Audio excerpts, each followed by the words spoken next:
es Mohamed. Actualmente tiene 25 años y yo tuve el placer de conocerle hace 2. Y aunque él no lo sepa, su historia me afectó más de lo que él cree.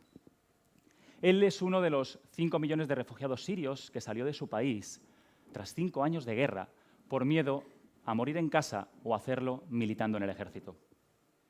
En Mallorca hay 80 refugiados sirios y él es uno de ellos.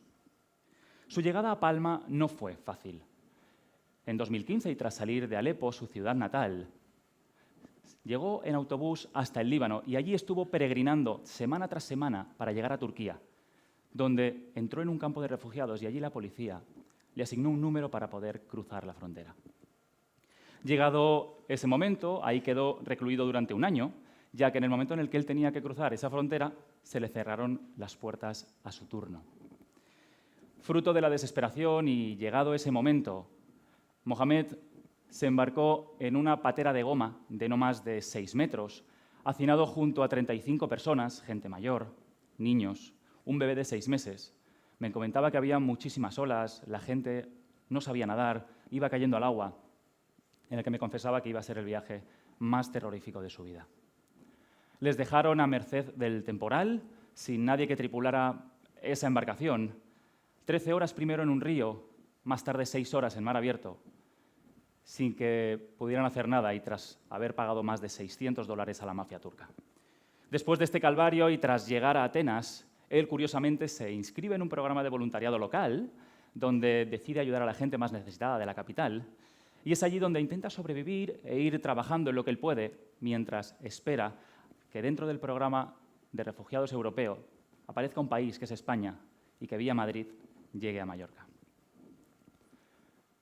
A pesar de esta triste historia, su capacidad de superación, su pasión, su fuerza de voluntad, permitieron que Mohamed terminara ahí sus estudios, justo en medio de una franja terrorista y teniendo que esquivar de vez en cuando los tiros de los francotiradores de camino a la universidad, donde allí desgraciadamente también fue víctima de un atentado. Él es el menor de 4 hermanos y estaba un día en casa comiendo y me comentaba que cayó una bomba sobre su tejado y esa bomba no estalló. Y con un sentido del humor muy particular me dijo: Víctor, esa bomba me salvó la vida. Pero también me di cuenta de que era el momento de marchar. Ahí, Mohamed, nos tenemos que dar cuenta que a día de hoy es delineante, habla 2 idiomas con cualificaciones oficiales, el inglés y el castellano, además de su árabe natal. Está trabajando como técnico en una empresa de espectáculos de la isla y este año vamos a seguir formándole en capacitaciones laborales y técnicas para que crezca como profesional, mientras superamos unas barreras administrativas, burocráticas y formativas para que él consiga su sueño, que es ser trabajador social, porque quiere vivir ayudando a los demás. Con excusa de esta charla, he de reconocer que le pregunté a Mohamed cuál era uno de sus mejores talentos. Él me dijo muy humildemente que era el de conectar con las personas. He de reconocer que quizá ahí Mohamed se equivocaba, porque para mí tiene una lista innumerable de ellos. Y sin lugar a dudas, el más destacado es el de la resiliencia. Hoy en día una de mis labores es la de dar con el talento en un contexto donde frases como yo no valgo, tengo miedo, a mí no me van a llamar, yo no sirvo, pues juegan un papel desgraciadamente muy importante en el entorno en el que yo estoy. Y les aseguro que nadar a contracorriente es muy frustrante. Trabajo en la Fundación Shambhala, uno de los mayores regalos de mi vida. Hay que remontarse a octubre de 2016, cuando estaba delante de este proyecto maravilloso, que iba a dar un vuelco de 180 grados a mi vida y que, sin saberlo, me iba a poner en el lugar que yo tenía que estar. En la Fundación Shambhala trabajamos con jóvenes entre 18 y 25 años, vulnerables, becándoles sus estudios y todo lo que ellos necesiten para que consigan su máximo nivel personal, físico, psicológico y emocional. Pero claro, eso no implica que no nos encontremos jóvenes que vienen con unas metas inalcanzables, que llevan persiguiendo durante muchísimo tiempo y que buscan ir a lo fácil. Bueno, y no a lo que realmente saben o quieren hacer. Bueno, y eso ya ni les hablo de aquellos que ven el panorama y las circunstancias y dicen, esto es muy complicado, y tiran la toalla a la primera de cambio.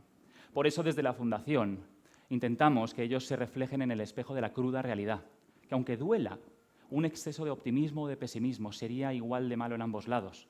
Y es ahí donde ellos tienen que saber las capacidades con las que nacen y con las que están dispuestos a desarrollar. Por eso nosotros tenemos que ser conscientes de las habilidades que tenemos. Que algo parezca muy difícil no implica que sea imposible. Ahora, claro, supone mucho tiempo, mucha dedicación, mucho esfuerzo, y eso es lo que no mola. Mejorar la técnica en algo, dedicarle horas, nada de eso es sencillo, pero yo les aseguro que si ustedes se esfuerzan, seguro que encontrarán lo que realmente desean. Por eso para mí el talento no es un concepto meramente científico, ya antes lo decía Sebastián, pero claro, es que es popularmente conocido por todos. Y es verdad que genera cierta controversia el hecho de eso de si es innato o es adquirido, pero les aseguro que nada de esto tendría sentido si nos olvidáramos de generarle valor a ese talento.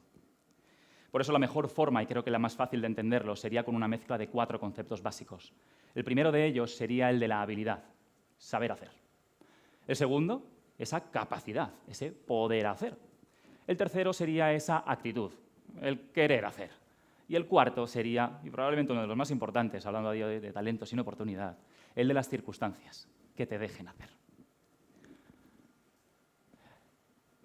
¿A quién no le parece este detalle, este nivel de perfección en una de mis esculturas preferidas, sin apenas medios técnicos, talento hace más de 500 años? ¿Y de él? ¿Qué me dicen? Es uno de los nuestros, Rafa Nadal. Yo le admiro. ¿Quién se atrevería a decir que no tiene un talento portentoso después de todo lo que ha conseguido? Pero miren esta fotografía y tómense unos segundos para pensar qué ven. Probablemente vean una foto de unos jóvenes en la playa, quizá en la próxima portada de nuestro calendario de la Fundación, pero yo les aseguro que veo algo más. Veo 13 historias de talento maravillosas que están esperando a que las protagonicen. Llegados a este punto, nos hemos dado cuenta de que hemos visto tipos de talento, hemos identificado algunos, hemos visto definiciones, pero ¿cómo descubrimos ese talento? ¿Cómo nos damos cuenta del talento? Es complicado, ¿verdad? Ahora piensen, ¿cómo lo hacemos con un joven con miedo, sin recursos, sin referentes y con unos prejuicios adquiridos que hacen que eso se convierta en una tarea mucho más complicada? Eso implica mucha atención por nuestra parte, pero no significa que no seamos capaces de verlo. Llegados a este punto y tras ver muchas oportunidades perderse, les puedo asegurar que el único secreto es hacer de su pasión su proyecto de vida y demostrarles que tienen que estar activos, porque si uno se queda sentado, la oportunidad no llega. Por eso uno crea la oportunidad. Y muchas de ellas se están perdiendo por ese sistema de creencias de estar esperando esas oportunidades. Y les aseguro que hay muchas formas de encontrar el talento. Una de ellas, y sin excepción ninguna, muchos de nosotros las hemos hecho. ¿Quién no ha querido parecerse a su deportista preferido, superar a su maestro en el colegio o parecerse a sus padres? Pues esa imitación de la que les hablo llega a un punto en el que aparece la maldita comparación y os mata esa capacidad de imitación. Por eso, ellos tienen que saber qué hacer con sus circunstancias. Llegados a este punto, ellos crean esa oportunidad y empiezan a desarrollar unas habilidades que hasta la fecha desconocían. Son grandes, pequeñas historias. Hoy son ellos, pero mañana podemos ser nosotros. No somos tan diferentes. Yo personalmente tuve una infancia agridulce por una de las partes. Parece ser que el ser padre no está hecho para todo el mundo. Tuve momentos complicados, de cierta soledad y de demasiada autoconversación conmigo mismo, probablemente más de las que yo hubiera querido para un niño de no más de 12 años. Es ahí donde te das cuenta que esas experiencias lo único que hacen es que crezcas, que te entiendas, que te escuches y que establezcas prioridades. Y sin duda alguna, esas vivencias lo único que hacen es darte cuenta de que todas esas experiencias tienen un lado positivo y que de una manera o de otra abren una parte poco transitada de tu cerebro y es ahí donde eres capaz de descubrir esas capacidades que te hacen mejor persona y te ayudan a crecer. Pero llegó un momento donde los sabios consejos de mi madre, los valores, la moralidad, el amor y la pasión con las que ella me educó, me abrieron los ojos. Me enseñaron que esas experiencias, esas causas y esas consecuencias eran las responsables de que a día de hoy pues, yo pueda estar desarrollando unos talentos que desconocía y que de repente, pues ¡plam!, van y aparecen, ¿no? Pero, ¿por qué les cuento todo esto?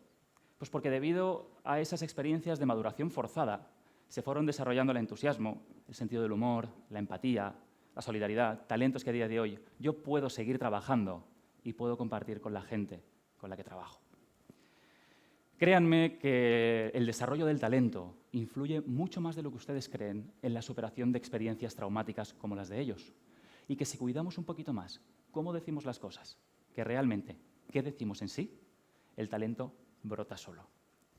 Por eso, ¿qué les parece si de una vez por todas luchamos contra el miedo, la frustración, la incertidumbre y la consiguiente pérdida de talentos en nuestros jóvenes? Hoy me ha tocado a mí, pero les aseguro que cualquiera de ustedes podría estar aquí, en mi lugar. Al principio de esta ponencia me han presentado, y la verdad que a excepción de mis amigos y mi familia, nadie me conozca. Pero me siento muy orgulloso de estar aquí comunicando con ustedes y transmitiéndoles todo lo que hago y lo que me queda por hacer. Sin embargo, es momento de reflexionar, de marcar la diferencia, de luchar contra la escasez de talento, cuando con un nivel de conocimiento altísimo tenemos índices bajísimos de selección de talento en las empresas, y de que una vez por todas se nos dé el mismo talento en todos los sectores, ya que si en sí y por sí misma la búsqueda del talento es un reto, imagínense que hacerlo en jóvenes en riesgo de exclusión social lo único que hace es que el descubrimiento de sus altas capacidades, una vez que brillen, lo hagan con más fuerza. Una vez estaba con un joven y tras ver todo lo que él había conseguido y por todo lo que le había pasado, le pregunté, oye, ¿y tú? ¿Qué es lo que no sabes hacer? Él me miró y me dijo, Víctor, lo que todavía no me he propuesto aprender. Ese joven era Mohamed. Gracias.